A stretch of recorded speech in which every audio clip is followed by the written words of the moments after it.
And welcome back, everybody. I'm your host, Dr. Bob Lee. You can catch me on each and every night right after the Quiet Storm on WBLS. Matter of fact, I just got off this morning about 5 o'clock and went home and took a nice shower. Didn't want to sit on the couch or on the bed or anything because if you do that, it's over. Hip Hop for Life is here. It's an organization working to raise awareness of health and life issues amongst our youth. And today, joining us to share more about their work are Tamika Flowers and Asia Sutherland.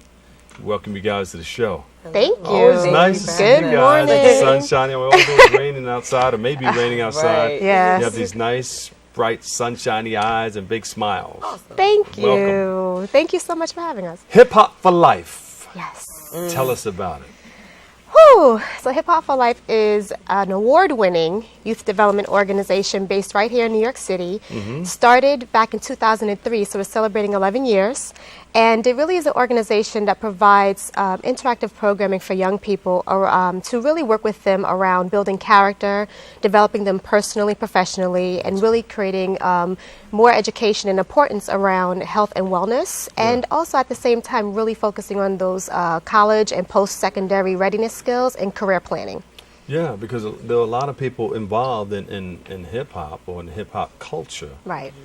Because it's not just the hip-hop records that we hear. There's a whole culture that's associated with it. Yes. And sometimes they don't know how to handle the money or stay healthy, eat healthy, Yes. live healthy. Absolutely. And that's where you guys step in with a number of different programs, right? Absolutely. Yes, so it's very key.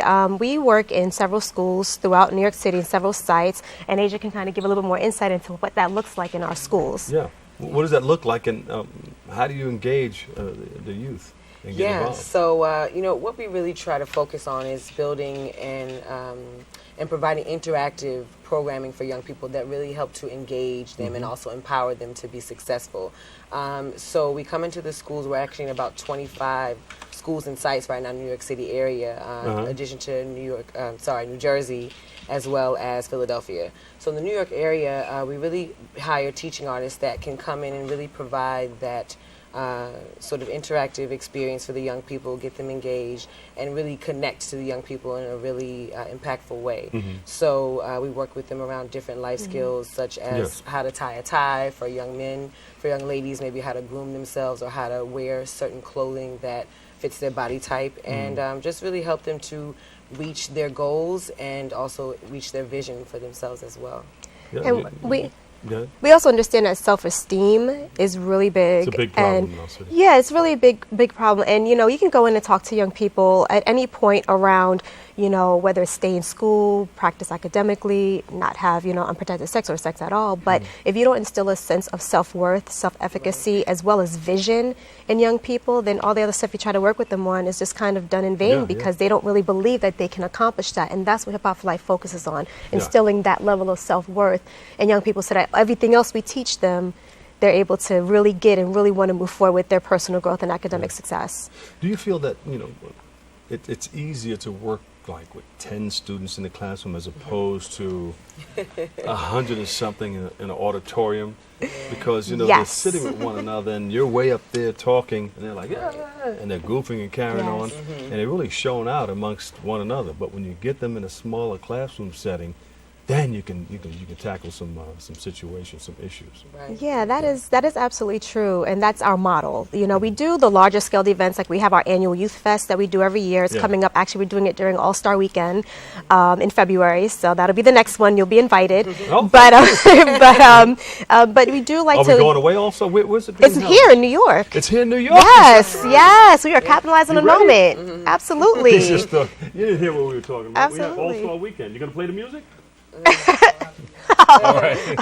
So that's what we're having. But we also like to really make sure we go into the schools and have those smaller workshop sessions because schools are overcrowded as they are now. And so young people already kind of get lost in the situation. So having smaller classroom sizes for our after school programming really allows them to feel like they have that one-on-one attention and personal growth.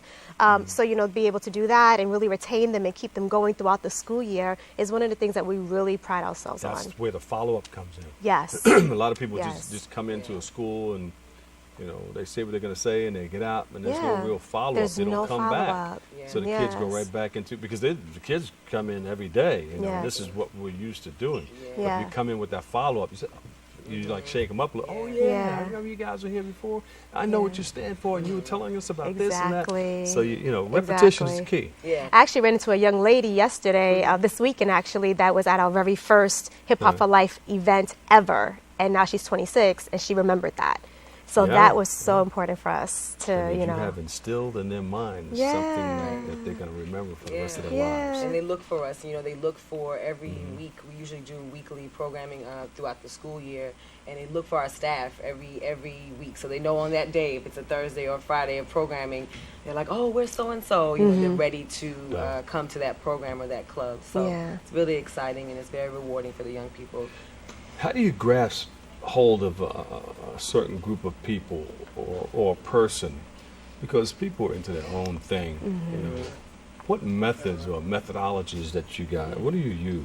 You have step 3, a 3-step method. Yeah, we do. So, I mean, the first one is engagement. And the engagement starts with the reason why the organization is named Hip Hop for Life. We do utilize and incorporate hip hop and popular culture as a whole into our lesson planning, whether it's through videos, through music, them allowing them to go into a music studio and create a song with the actually, Yes. producer, and really just provide them the opportunity to learn the information we have in a way that's relatable to them. So if we're talking about image and presentation, they'll come into a classroom and see us utilizing a model like Jay-Z and how he used to wear, basketball jerseys and Timberlands, and now he is a businessman, so you see him dressed differently. So we like to engage the theme of hip hop and popular culture in what we do, and really we make sure it's youth-centered and youth-focused, so they come in with a voice. We don't just have a program and say, do what we say. We come in and really engage them in the lesson plan, engage them in the programming, allow them to select what culminating events they want, what community service projects they want to do, and really allow them to have that voice. And let them know that this is the style amongst your friends, but this is what's mandatory or what you need to wear amongst the business people. Or this is why it's important, and really connecting with them around, their own voice and their own individual sense of style, but then also exposing them to another side of that as well. And part of our methodology is also bringing in guest speakers and Yes. executives into the classroom that they can relate to, and that can also give their experiences on where they came from and where they are now. And they also get to go outside of the classroom in the school to exposures as well. Okay, so where do we go next? What's the next school? Where do we get more information on what you're doing and everything? Gosh, so you can visit our website at www.hiphop4lifeonline.com. We're ending our school year. It's June, but we're starting up summer programming right after the end of the year, end of the school year. We have our Youth Fest coming up, and actually this Saturday we're doing a fundraiser called Women of Inspiration. We're honoring a lot of women in different professions and in the community to come out and be role models for young ladies. So that's also on our website. Beautiful. Yeah. But make a note of this. I wrote the first rap for radio. Gave it to Frankie Crocker. He read it on the air as a poem. Back Get in the out day. of here. Do you have that so we can add that to our archives? I do. We would love to let our kids know we about gotta that. take a quick break. We'll talk to you more about this. Okay. Thank you. Take a short break, but up next, give them a big round of applause, everybody. Thank you. Tamika Flowers, founder, executive director of Hip Hop for Life, and Asia Sutherland.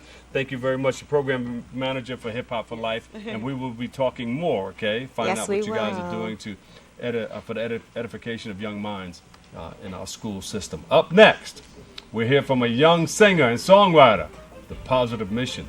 Stay tuned.